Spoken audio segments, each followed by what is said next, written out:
Pour sortir des remords et aller de l'avant, il faut donc se donner la possibilité de réparer sa faute. En Suisse, comme ici à Fribourg, la justice pénale des mineurs peut proposer depuis 2007 une médiation, même en cas de délit grave. Au cœur de cette démarche, le sentiment de culpabilité et la capacité de se mettre à la place de l'autre. Dans une séance de médiation, il faut bien se rendre compte que les personnes viennent... c'est très rare qu'elles viennent de bon cœur et le cœur léger, qu'on soit l'auteur mis en cause ou la victime.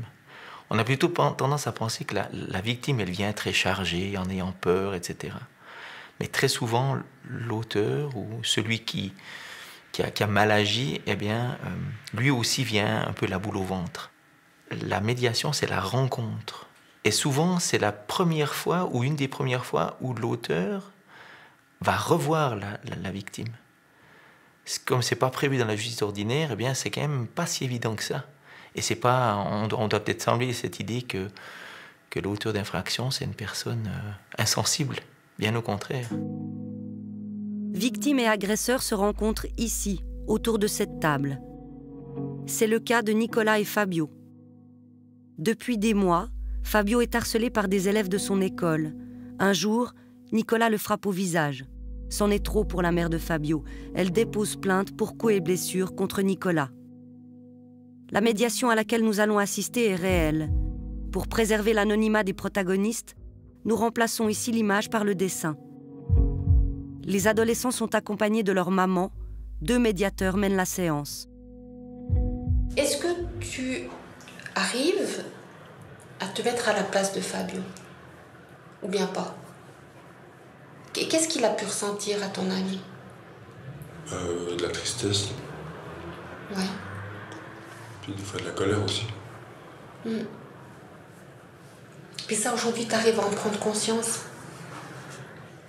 Qu'est-ce que tu pourrais faire envers Fabio et sa maman pour réparer ce qui s'est mal passé? Être ami avec Fabio, puis un peu lui donner des coups de main, genre quand il y a des autres qui le cherchent. Est-ce que Fabio, ça, cette démarche de décourager les autres, de t'embêter et leur dire maintenant arrêtez d'embêter Fabio, Exactement. toi, c'est quelque chose que tu pourrais apprécier? Bah oui, quand même. Pendant la médiation, cette culpabilité, elle peut évoluer dans le sens où le fait de pouvoir expliquer à sa victime ce qui l'a mené à commettre l'acte qu'il a commis, les circonstances, son passé peut-être, sans forcément trouver d'excuses, mais juste expliquer, donner un sens à pourquoi il en est arrivé là, peut lui permettre à lui d'apaiser aussi un peu cette culpabilité, de se sentir entendu, reconnu aussi là-dedans. Par rapport à la victime, parfois, elle peut elle aussi se sentir coupable de ce qui lui est arrivé. Il y a ce sentiment de peut-être j'ai pas fait ce qu'il fallait, ou j'ai fait au contraire quelque chose, j'ai donné des signes, pourquoi j'étais là à ce moment-là, etc. Et le fait justement, elle, de pouvoir poser des questions à l'auteur, de pouvoir, elle, exprimer ce qu'elle a vécu, ce qu'elle a ressenti, va lui permettre à elle justement de sortir de cette culpabilité et de rendre la responsabilité de ce qui est arrivé à l'auteur, et de ne plus la porter, elle, sur ses épaules. La reconnaissance, les regrets et la réparation, eh bien, ça va dans l'ordre. Ça va dans l'ordre. Et là, au milieu, avec les regrets, moi, j'ajoute souvent les excuses, parce que je pense que même si certaines personnes disent la médiation, il suffit de s'excuser pour que ça marche, pas du tout. Les excuses, c'est une démarche qui est très importante, c'est une démarche d'échange, où on reconnaît l'autre dans le fait qu'il est victime. On en prend conscience et on dit, eh bien, je m'excuse, je te demande, je te présente mes excuses, et l'autre valide cela en disant, j'accepte les excuses. Il y a un échange, et un échange sur la même chose, et ça, c'est effectivement très important. On a parlé aussi de ces excuses. Oui. Est-ce que vous avez besoin qu'il fasse ses excuses, je sais pas, moi, par écrit, ou est-ce qu'il peut vous faire les excuses en te donnant la main comme ça? Qu'est-ce que tu aimerais, toi? En serrant la main? Oui. D'accord. Pour toi, ce serait suffisant, ce serait bien. Ben, voilà, lève-toi sur les papiers comme ça. Je me suis comme ça. Fabio, ça va? Ça va beaucoup mieux. Ça va beaucoup mieux. Ça fait plaisir. C'est bien. Ça fait plaisir. Ah bah, on aime bien entendre ça, nous aussi. Comment toi, tu te sens?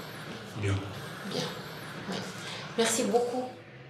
Je ne pense pas qu'on puisse dire que la justice restaurative, la médiation soit supérieure à la justice pénale, ça ne me semble pas correct. Je pense par contre que c'est très complémentaire. La justice pénale, elle va se focaliser plutôt justement sur la sanction, voire la réhabilitation en une certaine partie, mais on est quand même plus dans une démarche de sanction à la base, alors que la justice restaurative, elle est beaucoup plus dans l'humain.